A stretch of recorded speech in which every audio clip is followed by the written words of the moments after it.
Just walking the streets, death could take you away. It's never guaranteed that you'll see the next day. At night, the evil armies of Shaitan don't play. So defend the family, that's the code to obey. But if I fall asleep and death takes me away, don't be surprised, son, I wasn't put here to stay at night. The evil army of Shaitan don't play, so the family sits together.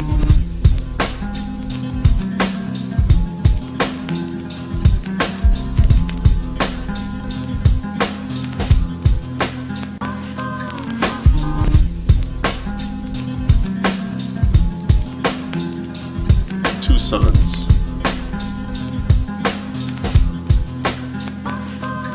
So a lot of us have seen it now in person. It's a beautiful thing.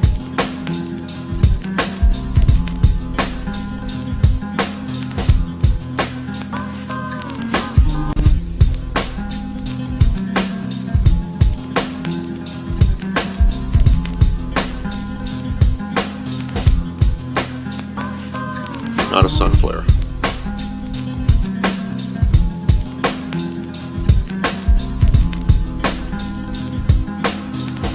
On the morning of May 14, 1988, Amaury Riviera, a young man from Puerto Rico, photographed a giant disc, followed and circled by two jet interceptors. What makes the sensational pictures even more interesting is Riviera's claim that he had contact with the occupants of this UFO. Hello, my name is Amaury Rivera. I live in Puerto Rico, and back in 1988, I was working in a nightclub, and there was a musical group there. One of my cousins wanted me to photograph the musical group, and she loaned me a camera with some film. On my way back home, I encountered two small beings, two small strange men, which I didn't think were men from outer space, and they took me somewhere where there were other people besides myself, other human people, like from Puerto Rico, I guess. From here, another human being showed up. He claimed to be from a distant planet. He was dressed in black. He had a dark skin, but he was not a Negro. He had a long black hair up to the shoulders, and he spoke to us with the mouth, verbally, and no telepathic speaking. He showed us various projections, which looked very real, the projections, and he informed us about a whole bunch of things that are even still incredible to me. Then they returned me to... What did this holographic projection show? The holographs were mainly, the first one that I can remember was like a short trip through space. We saw where he came from, where he's said to be from. We saw his people, we saw the houses that they used. And the second one was about a meteor or a rock falling to Earth in the near future, which is going to cause a lot of havoc in the world. This would fall in very near the Caribbean, Puerto Rico, and those other small islands. But it's going to affect the whole world, not just Puerto Rico. The last one is that they projected was showing us how there was only going to be one government on the planet Earth. They'll be living on some sort of artificial island that's going to be floating in the middle of a dark, black, dirty sea.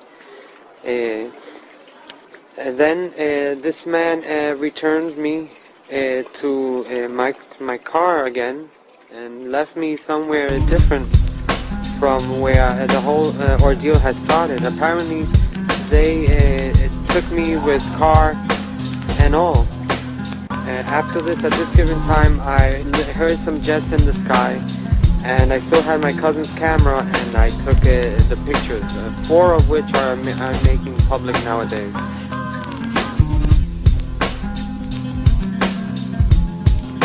So the jets followed the UFO? Yes, it was. They seemed to be surveilling it. I only got to capture just one of the jets in the photograph, but there were 3 of them. or maybe I got in one of the photos one, and in the second or third I got one of the other ones, because they would go around it very far away, and while this one was closer, and turn, you know, very far, very far. And by the time this one was coming back, another one was turning over there. There was always one or the other close to the object, to the UFO. Jürgen Martin has carefully investigated this case. Rivera's case is, to me, is a very special one and a very important one, because in Amori's case, he was abducted and he was taken away by aliens. One of them was human-like, and two small creatures that they explained to him were some type of genetical or biological organic android that they made to do some chores outside so they don't have to risk themselves in our environment. That's what they explained to him, the so-called human alien that he saw in the craft. And it's important also because of the evidences that he had on the case, because when he was released, he had a camera with him and he was able to take pictures of the object that apparently had abducted him, the craft flying saucer type, and also some jet fighters from the United States, excuse me, F-14 again. In most of these cases in the island, F-14s are involved with this situation of chasing and harassment and checking on these objects they are seen in the different areas of the island. And he was able to get them in those pictures together. So this clearly, when you see those photographs, it's obvious that the government has been lying for many years, because there's the UFO there, and there's also the jet fighters dealing with the situation, which they denied for more than 40 years. It's there. Were you able to locate any other witnesses?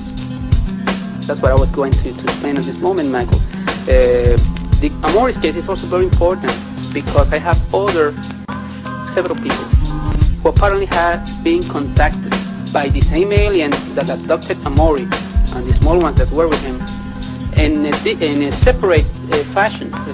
They have nothing to do with Amori's incident. This being, this human-like alien, is contacting people all around the area of the southwest of Puerto Rico. I have people from the town of Yauco who seem to have been contacted by this man. I have this fisherman, Andres Maldonado, who I got in contact with Amori because he told me several things Amori had told no one before. Only I knew them, about the name of the alien and all the details that he was using to check on the people who really may have been in contact with the same being the night he was abducted, because there were about 14 other people there in the craft that night. And when Maldonado told me all this information that he couldn't know because he was not involved with the Morris case, I got them together. And at this moment I have about 3 different people who seem to have been in contact with the same alien. So they are doing something, and they are getting in contact with more and more people and preparing people for something. And this is very important because all this corroborates Amori's incident also.